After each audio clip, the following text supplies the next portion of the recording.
Sekarang tujuan penelitian ini untuk mengevaluasi efikasi vaksin dalam mencegah penyakit yang disebabkan oleh SARS-CoV-2 dan juga untuk mengevaluasi efikasi vaksin untuk mencegah kasus suspek dan juga untuk melihat keamanan vaksin dan juga untuk melihat imunogenisitas vaksin.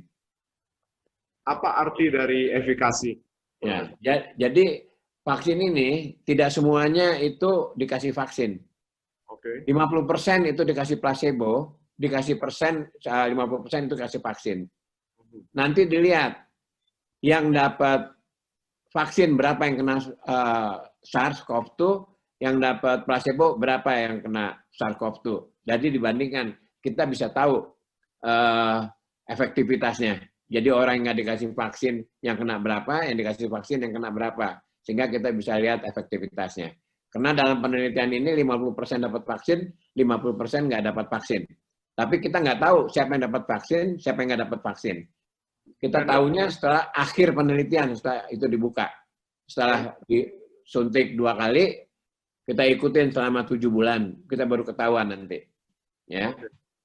Jadi 2 kali. Itu yang disebut efikasi vaksin. Terus kita untuk melihat keamanan vaksin. Keamanannya dari mana dilihat? Kita lihat berapa yang panas, berapa yang bengkak, berapa yang merah. Nah, itu yang kita lihat keamanan vaksin. Ya, kalau kita melakukan imunisasi anak-anak di dokter, kan kita lihat begitu divaksin kan timbul panas. Lalu tempat suntikan kadang-kadang merah. Ini sama juga begitu. Nah, kita lihat bagaimana gitu ya keamanannya. Ya, kita lihat merahnya ada berapa persen, panasnya berapa, tingginya berapa. Nah, itu kita ikutin, ya. Terus kemudian untuk juga untuk melihat imunogenisitas. Imunogenisitas itu kita untuk melihat kadar zat anti yang ada dalam vaksin itu. Oke. Ya, kadar zat anti yang ada dalam satu, ya. Kemudian dari Bio Farma itu membuat 3 batch. Jadi tiap-tiap batch itu dibikin pada bulan yang berbeda. Ya. Nah, itu dilihat konsistensinya. Sama nggak bagusnya antara yang bulan Januari, Februari, dan Maret gitu. Ya, dilihat 3. Jadi batch konsistensi. Jadi inilah yang kita lakukan. Melihat efikasi vaksin dibandingin antara yang dapat vaksin dan tidak. Dilihat keamanannya, lihat bengkak dan sebagainya, panas dan sebagainya. Dilihat imunogenisitas, dilihat kadar zat anti yang terbentuk di dalam darah kita. Oke. Ya, dan kemudian untuk melihat batch konsistensi. Artinya ini ada 3 batch dalam 3 periode yang berbeda. Artinya, Profesor, jumlah relawan yang diujikannya juga ada gelombangnya ya. Ada gelombang 1, gelombang 2, gelombang 3 gitu. Enggak, kita nggak bisa tahu. Ya, itu sama. Yang nanti kita bisa lihat nanti di situ. Ya, Oke. Nanti. Ini definisi vaksin adalah upaya untuk menimbulkan atau meningkatkan kekebalan secara aktif dengan tindakan pemberian zat antigen. Jadi zat vaksin itu kita sebut antigen. Ya, dia akan menimbulkan kekebalan ya secara aktif. Ya. Tujuannya supaya kita membentuk zat anti dalam tubuh kita terhadap penyakit. Ya, jadi supaya badan kita terbentuk zat anti sehingga kita kebal terhadap penyakit tersebut. Ya, gitu ya. Nah, prosesnya dimasukkan ke dalam badan kita sehingga nanti merangsang sel-sel darah putih untuk menghasilkan antibodi. Itu prinsipnya. Nah, vaksin ini merupakan vaksin inaktif, artinya kumannya dimatiin.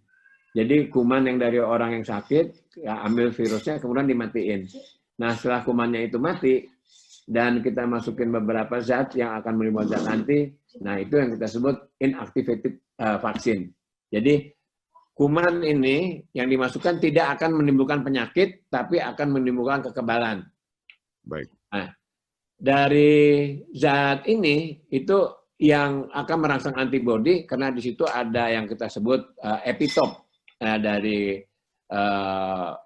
virus ini, ya epitopnya yang terkenal itu spike ya, yang akan menimbulkan kekebalan sehingga badan kita akan timbul antibodi ya. Sini yang terkenal neutralizing antibody ya. Profesor, mohon izin mau tanya juga. Ya, Tidak boleh. hanya untuk COVID, tapi untuk beberapa jenis penyakit yang lain, kita seringkali tahu bahwa vaksin disuntikan atau dimasukkan ke tubuh seseorang untuk menimbulkan kekebalan. Kenapa bakteri atau kuman yang dimatikan itu nantinya bisa menimbulkan kekebalan bagi orang tersebut? Logikanya apa sih sebenarnya, Profesor? Ya tadi, ya zat tadi tidak menimbulkan penyakit, tapi akan merangsang sel-sel darah putih dalam badan kita untuk menimbulkan antibodi. Antibodi itu antibodi yang dikeluarkan oleh sel-sel darah putih, namanya sel-sel limfosit, ya, sehingga tubuh kita kebal terhadap penyakit. Nah, itu seperti kayak kita umpamanya mau keluar negeri gitu ya, kan itu suka di imunisasi. Kadang-kadang kayak di kita di sini suntik flu, vaksin flu.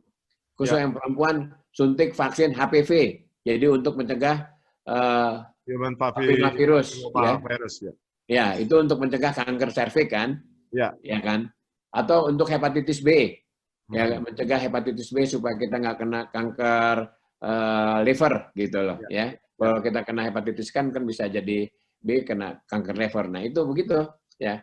Dan ini telah dibuktikan bahwa vaksin ini sangat menurunkan kejadian penyakit. Ya contohnya dulu kan sebegitu banyak penyakit pertusis, penyakit difteri di seluruh dunia. Sekarang cuma ada 1-2 di daerah kita, di India, di Pakistan, ya, karena itu udah merata. Sampai sekarang di Amerika itu kan masih diberikan imunisasi, kita pakai heksasim.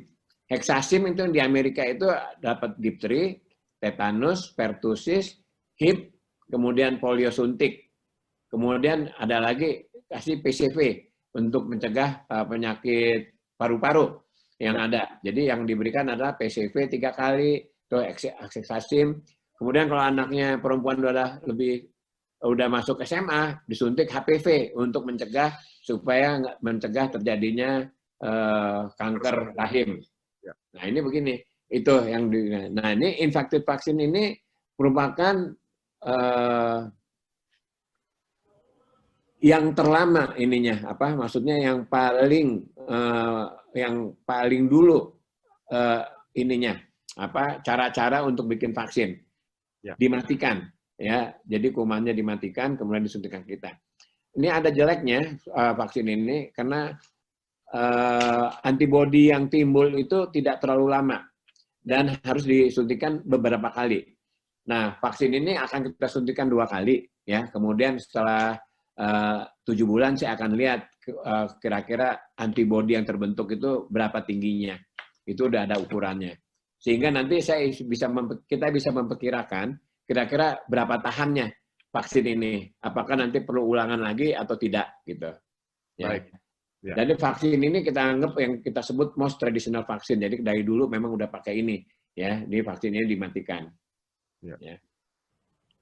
Nah, tadi ini dikatakan ya bahwa ini udah lama, cuman pada waktu pandemi bisa dipercepat. Ya, sekarang kita ini dipercepat bikin vaksin, uji klinisnya itu cuma 7 bulan, tapi ini WHO memberi izin untuk dipercepat. Ya.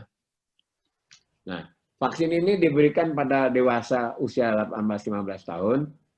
Peserta sebelumnya diberi penjelasan bahwa yang betul-betul ikut ini harus benar-benar sehat, diperiksa sama dokter, ditanyain pernah punya penyakit apa saja. Kalau dia mempunyai penyakit yang mengandung umpamanya autoimun, dia nggak boleh ikut penelitian ini. Atau dia sedang menderita hepatitis B, dia juga nggak boleh. Jadi harus benar-benar sehat.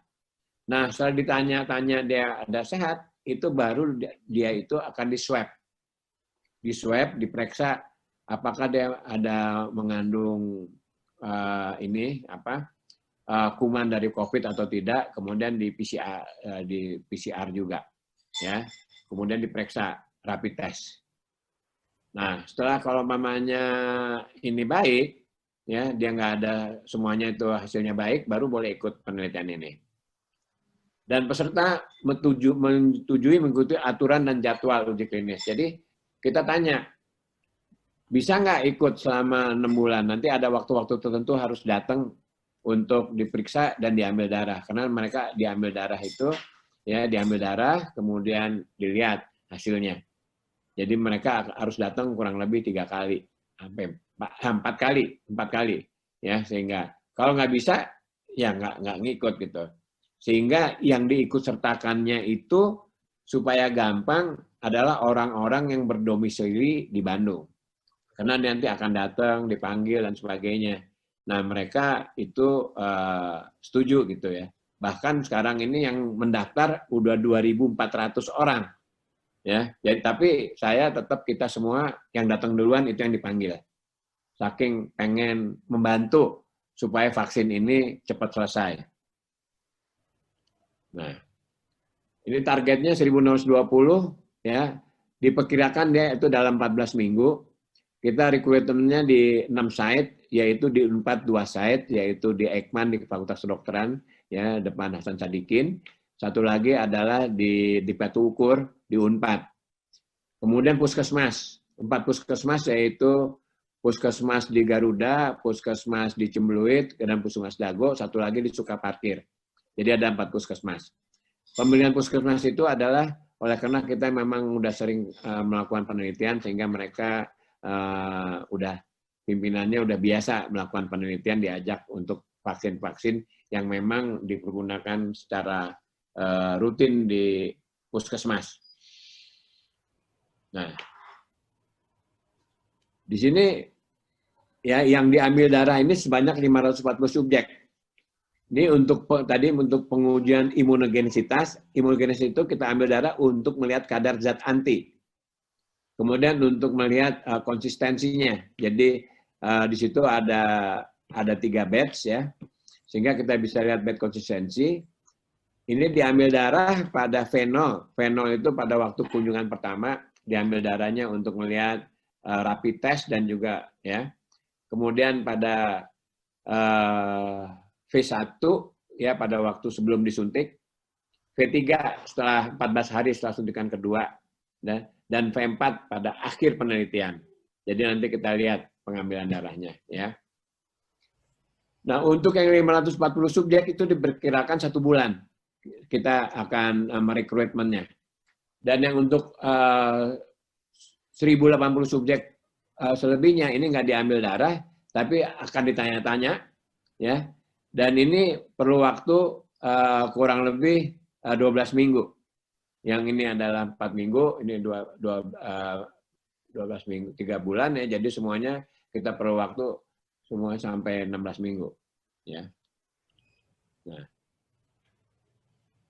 strateginya mengingat waktu rekrutmen yang cepat, 4,5 bulan untuk 120 subjek, perlu dilakukan sosialisasi kepada subjek yang potensial sebelum penelitian dimulai. Jadi kita memberikan leaflet sebelumnya ya. Demikian juga pada saat penelitian bahwa dia ini akan dilakukan beberapa pemeriksaan. Nah, setelah mendapat izin dari komite etik, jadi sebelum kita melakukan penelitian itu ada izin dari komite etik, apakah penelitian ini aman untuk subjek kita. Kalau nggak aman, komite etik tidak akan memberikan izin. Ya. Nah, setelah aman dari komite etik, baru kita bisa melakukan penelitian ke site-site. Kita melakukan sosialisasi tadi di 4 puskesmas, ya. Perlu diketahui bahwa jumlah dokter yang terlibat di sini, dokter spesialisnya ada 20, dokter umum di luar dokter puskesmas itu ada 30, ya. Jadi dokter umum itu 30, dokter spesialis 20. Kemudian staf umpamanya kayak suster, kemudian bagian administrasi dan sebagainya itu ada 102 orang. Ya. Itu di luar dari petugas puskesmas. Nah, ini adalah jadwalnya. V0 kita di swab, kemudian suruh datang V1, pada V1 mereka disuntik. Sebelum disuntik diambil darah. Kemudian 14 hari kemudian disuntik lagi. Ya, terus diikutin selama 14 hari, ya. selama V1, V2 setelah disuntik, dia 30 menit itu nggak boleh pulang. Karena setelah disuntik, mereka akan diperhatikan apakah dia itu ada alergi, atau ada timbul merah, apa timbul bengkak. Jadi biasanya kalau yang ada reaksi hebat itu 30 menit pertama, ya nggak boleh pulang. Jadi kalau umpamanya kita melakukan imunisasi bayi ke dokter, itu sebaiknya 30 menit nggak boleh pulang. Nunggu, takut ada reaksi yang tidak diinginkan. Walaupun itu sangat jarang. Ya. Nah, kemudian setelah 14 hari dari suntikan kedua, itu kita ambil darah lagi, ya, untuk melihat titernya.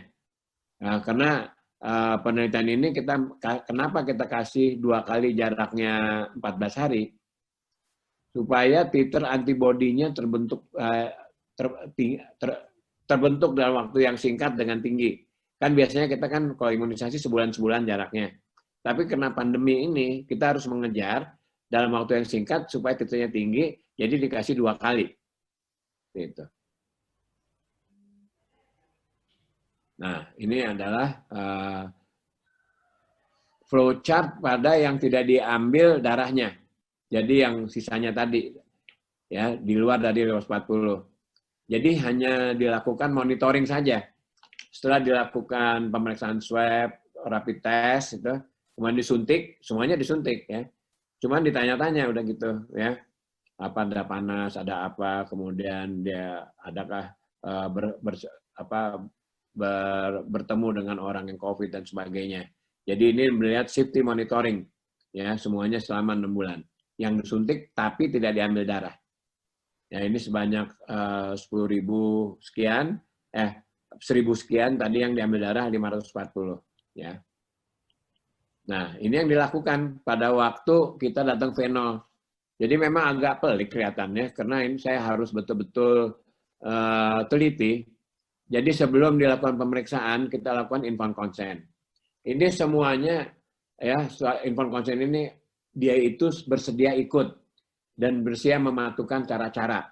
Ya, nah kalau dia bersedia ikut mematukan cara-cara, baru kita lihat di sini eligible. Kita periksa penyakitnya. Dia tidak boleh mengandung penyakit yang gangguan imunitas, nggak boleh. Ya, penyakit-penyakit, ya, sehingga kita cek di situ. Nah, setelah itu kita lakukan nasofaring swab, kemudian kita ambil darahnya. Ya, setelah itu. Kemudian setelah itu dia datang lagi pada V1, 3 hari setelah V0 tadi. Di situ kita lakukan imunisasi di sini.